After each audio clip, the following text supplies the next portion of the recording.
Hey guys, welcome to this week's version of Thorough Thursday, and today we're going to be doing conventional deadlift. So let's get to it. So the first thing I want to do is feel the steel, okay? So the reason we do that is for every inch that bar is away from you, it is like adding 100 pounds of weight to the bar, plus it puts your back in a more compromised position. So once you achieve that, we want to get our feet aligned directly under our hips.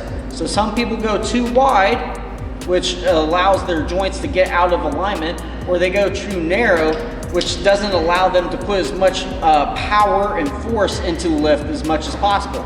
So if you get your joints aligned and you keep your feet about hip width apart, that's going to allow you to have the maximal amount of power through the ground and also give your joints a nice stable position in order to pull from.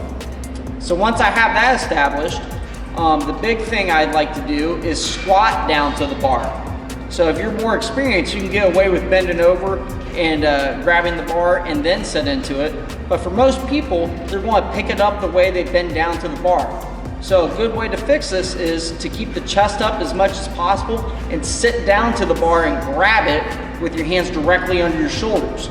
So that way, when you go and stand up with it, you stand up and down just the way you sat down to grab the bar. Now, another big thing I see a lot of people mess up is that their hand placement is either too wide or too narrow. So when you go really wide, you use the lats a lot more, which sounds like a good thing, but it's going to limit the amount of weight you can do on a conventional deadlift. It turns more into a snatch grip deadlift. Now and then there's some people that grab too narrow. So what that does is it puts a lot of strain on the biceps and may cause you to tear your bicep and cause other injuries within the arm. So the best placement to have is directly underneath the shoulders, okay? So once you squat down, grab the bar where you need to, you're going to pull your shoulder blades back and pull the slack out of the bar as much as possible.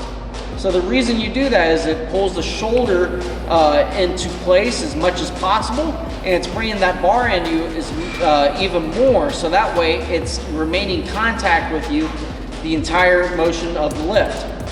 And then pulling the slack out kind of allows you to get a little bit extra wiggle room in there and really pry yourself into the bar so you can push as much as humanly possible, push it into that weight and make it easier for you.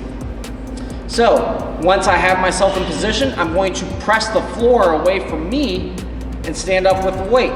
So what that means is I'm really focusing on standing up with the weight rather than picking it up, okay? So that's where a lot of people get in trouble and say, deadlift's bad for my low back. Well, no, it's actually really good for your low back and actually solidifies posture, okay? So if you want something for your most bang for your buck, deadlifts are the way to go, whether that's sumo or conventional.